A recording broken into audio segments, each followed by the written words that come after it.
10 taon na ang nakalipas, kumalat ang isang virus sa buong mundo na nagdulot ng pagkakahalo ng realidad at kathang-isip at ilang bahagi ng populasyon ang naapektuhan ng virus na nagbibigay sa kanila ng espesyal na kakayahan. Ang ating pangunahing tauhan ay gumagamit ng kanyang espesyal na abilidad upang harapin ang iba't ibang mga hamon at protektahan ang mga hindi kayang magtanggol sa kanilang sarili. Si Kidjo Haruhiko ay isang mag-aaral sa unang taon sa Hosea Academy at kasalukuyan na nagmamadali siyang pumasok sa paaralan kasama ang kanyang kaibigan na isang phantom na siguro, matapos siyang hindi magising sa tamang oras. Sinusubukan niyang magmadali ngunit kahit pa dumaan na siya sa isang burol ay mabagal pa rin siya na parang isang pagong, kahit ganito ay nagtagumpay pa rin siyang makarating sa paaralan pero nakita niya ang kaibigan at kagrupo na si Mai na nakikipaglaban sa isang malaking phantom na sumalakay sa paaralan. Kinuha niya ang kanyang sketchbook at nagsimulang i-drawing ang phantom at pinipilit niyang matapos ito ng mabilis at sa kabila ng pagpapawis, sinusubukan niyang ma-sketch ito ng maayos sa kabila ng pagmamadali at gayunpaman, napakahirap nitong gawin dahil sa patuloy na paggalaw ng phantom at pagka-pressure mula sa mga kasamahan. Tinapos niya ang lahat ng detalye ng drawing at itinaas ang kanyang pad kasabay ng pagtawag sa kanyang kapangyarihan na ang aklat ni Thoth. Ang kanyang sketchbook ay biglang nagliwanag at nagpadala ng ilaw laban sa halimaw at ang phantom ay nag-transform sa mga maliit na baton na inabsorb ng kanyang pad na naglalaman ng masasamang espiritu. Agad na nagdiwang ang grupo ngunit hindi natuwa ang kanilang mga kasamahan at sinabihan pa ang kanilang grupo na palaging nabibigo magpakita ng nakakamanghang laban. Sa kabila nito si Mai ay gumamit ng kanyang kakayahan upang sirain ang nakapture na phantom at dahil dito, nasira rin ang sketchbook ni Kidjo ngunit sa kabila ng kanilang magkakasamang kakayahan ay sinabi ni Ariso na sila pa rin ang pinakamababang grupo sa kanilang club sa paaralan. Ito ay isang club na nakatuon sa paghuli ng mga phantom kung saan binabayaran ang mga mag-aaral para sa mga misyon na kanilang ginagampanan, pero ang grupo nila ay hindi makatatanggap ng bayad dahil sa pinsala na nagawa nila sa clock tower ng paaralan. Dahil dito ang dalawa ay nagdesisyon na magdagdag ng mga miyembro sa kanilang grupo upang mapabuti ang kanilang performance dahil sa pag-aalala na hindi sila mag-i-improve dalawa at hindi makakatanggap ng bayad. Si Kidjo ay nagpatuloy sa kanyang araw-araw na buhay at pumunta sa aklatan upang mag-research ng ilang mga interesanteng paksa para sa kanya, dahil ang pag-uwi ng maaga ay walang masyadong halaga dahil ang kasama niya lang ay siguro na isang phantom. Dahil doon ay bigla niyang namiss ang kanyang mga magulang at umaasa na sila'y makakabalik sa kanilang tahanan. Habang naglalakad pa uwi ay napansin ni Guro ang ilang mga nilalang na naglalakad-lakad na nakapukaw ng kanyang pansin, habang naghahanda para sa isang aksyon napansin niya ang isang babae na nakaupo malayo sa kanila at sumubok siyang iligtas ito pero nagulat siya nang ang babae ay kinain ang mga halimaw. Lubos ang pagkakasabik nito sa kanyang nakita kaya't tinungo niya agad ang babae at tinanong ang pangalan nito at nagpakilala ito bilang si Rina. Hinalok niya itong sumali sa kanilang grupo ng walang pag-aalinlangan subalit gayunpaman, tinanggihan ito ng babae at tumakbo palayo mula sa kanya. Kinabukasan ay hindi sumuko ang binata at muling lumapit sa kanya kung saan nakuha niyang kumbinsihin itong makipag-usap sa pamamagitan ng pag-aalok na magbayad para sa kanyang tanghalian sa cafeteria ng paaralan. Ipinaliwanag niya dito na siya ay magkakaroon ng bayad kapag natapos nila ang isang misyon at dahil naisip ni Rina na walang sumusuporta sa kanya, pumayag siya sa mga hiling ni Kidjo at maging parte ng kanilang grupo. Matapos nito ay ipinakilala siya ng lalaki kay Mai at sa tamang oras ay ipinaalam ng babae sa kanila ang isang bagong gawain. Pumunta silang tatlo sa misyon at nakita ang mga phantom na sumasayaw-sayaw sa limbo at nagdudulot ng aberya sa lokal na mga himpilan ng radyo. Binuo ni Kidjo ang isang estratehiya na sumayaw kasama ang mga ito dahil hindi kayang labanan ni Mai ang mga ito.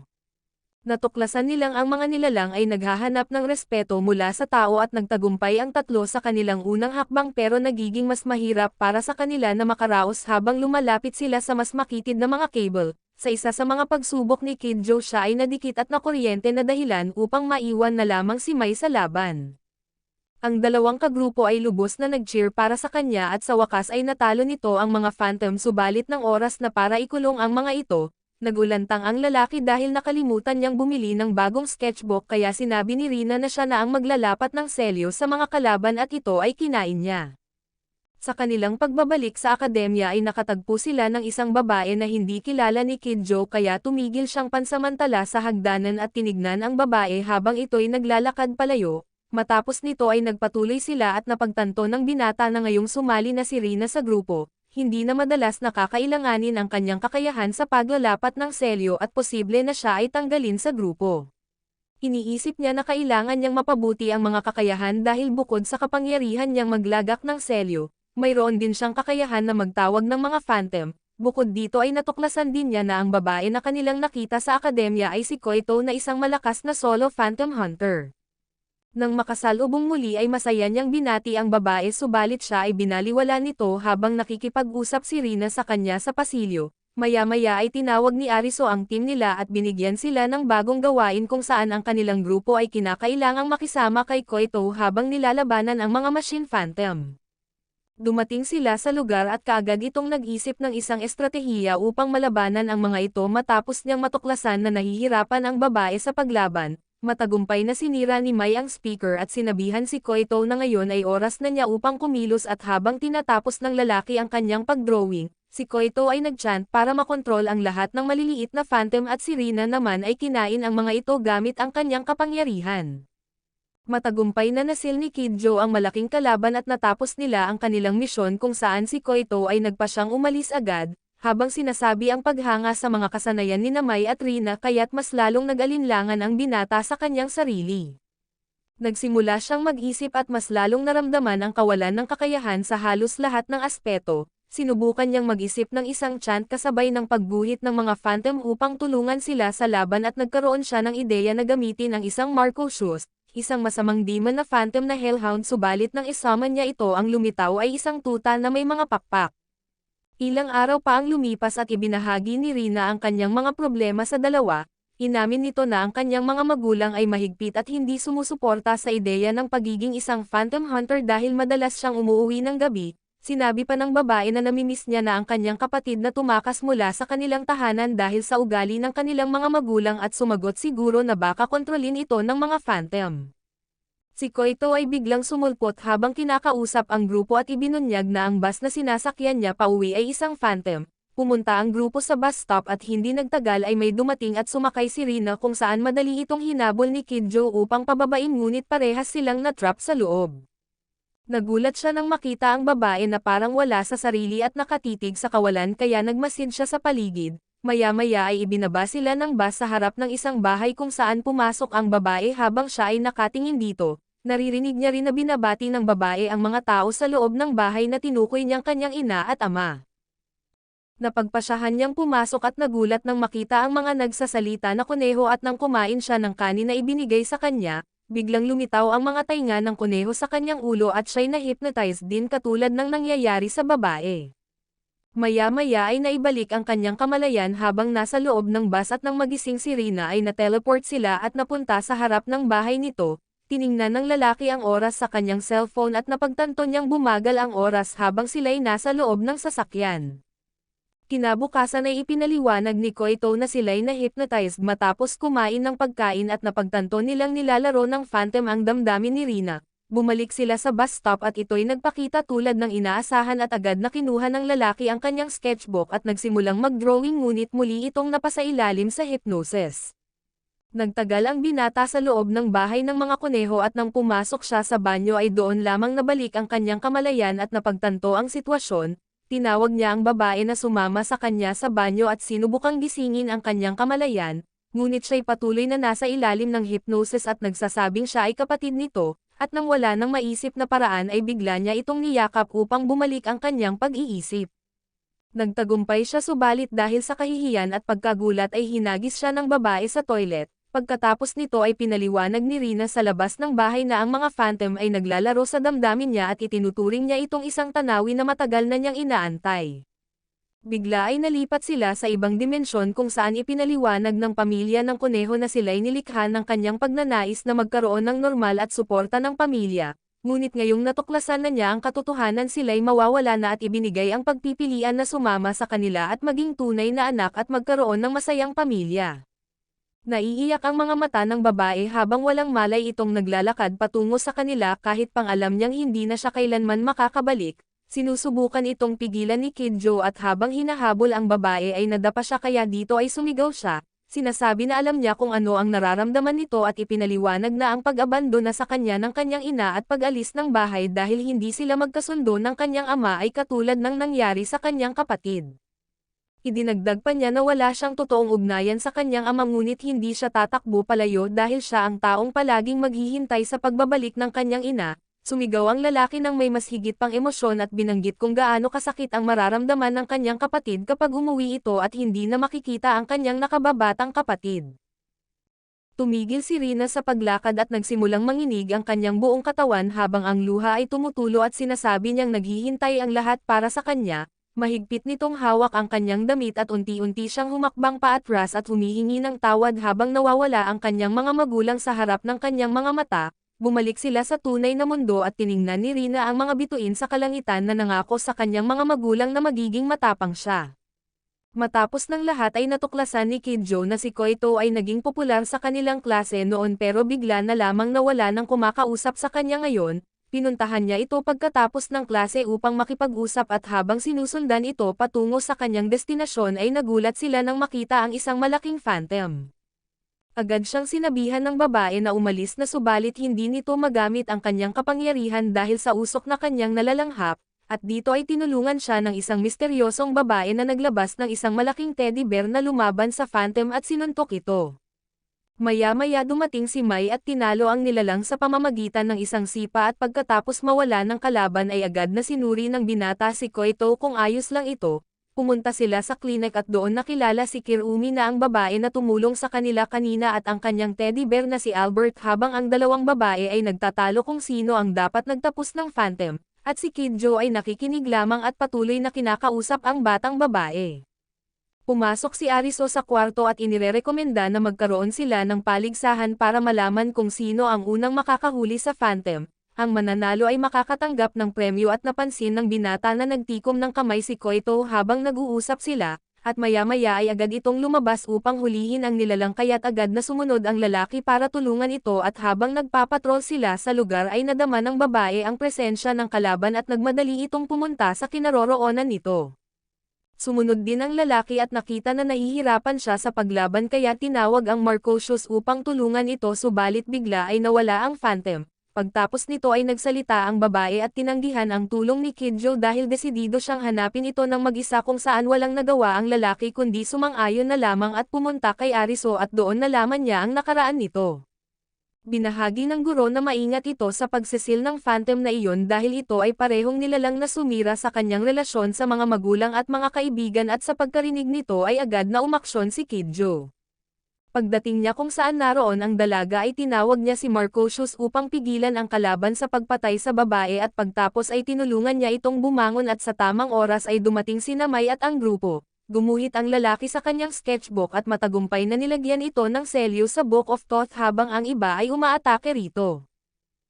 Matapos ang laban ay lumitaw ang babae sa harap ng kanyang tahanan at ipinahayag ang pasasalamat sa kanyang tulong at humingi ng tawad para sa kanyang pag-uugali at nang sumapit ang gabi, natagpuan ng binata ang isang kahon na naglalaman ng mga alaala ng kanyang kabataan. Binasa niya ang isang sanaysay mula noong siya'y bata pa at kinabukasan ng magising ay naging maliit na bata siya at pagdating sa paaralan ay walang nakakilala sa kanyang klase hanggang sa makita niya si Kirumi.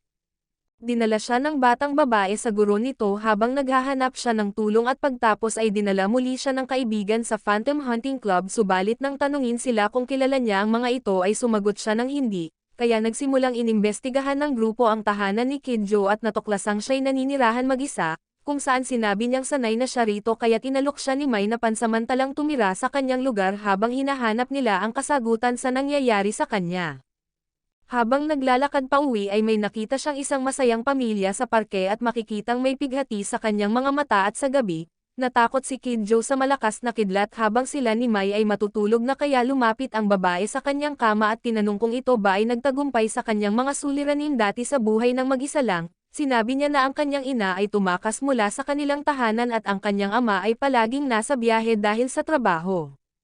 Nakiramay ang babae sa kanya at inamin na nawalan din siya ng mga magulang at naninirahan mag-isa at sa sumunod na araw, nag-enjoy ang dalawa sa parke at naglaro at habang naglalakad ay mariing sinabi ng batang lalaki kay Mai na nais niyang manatili sa kanyang lugar nang bigla ay, lumitaw ang isang phantom na sandman sa lugar kaya't sinubukan ng babae na isil ito ngunit gayunpaman, siya'y biglang nag-collapse at sinabihan ang bata na tumakbo pero tumanggi si Kid Joe. Tumakbo siya patungo sa phantom subalit madali siyang natangay ng malakas na hangin at habang nakikita niya ang walang malay na katawan ni Mai ay nakaramdam siya ng sobrang galit. Sumigaw siya at nagsabing sana ay hindi na siya bata at bigla siyang nagbalik sa tunay na anyo at nang muling makita ang lagay ni Mai ay nagalit ito at tinawag si Catalho, isang ibang summon na phantom demon na may anyo ng maliit na pugita at gamit ito ay nilabanan at tinalo ni Kid Joe ang halimaw at dali-daling tumakbo papunta sa babae. Nang makarating sila sa tahanan nito ay tinanong siya ng babae kung bakit ito naging bata at sumagot siya na baka ito ay dulot ng pagbabasa niya sa kanyang diary. At binasa rin ng babae ang sanaysay at ito pala ay tungkol sa nakaraang linggo kung saan nagsinungaling ang binata na siya'y masayang naglaro kasama ang kanyang mga magulang dahil sa hangaring magkaroon ng masayang pamilya.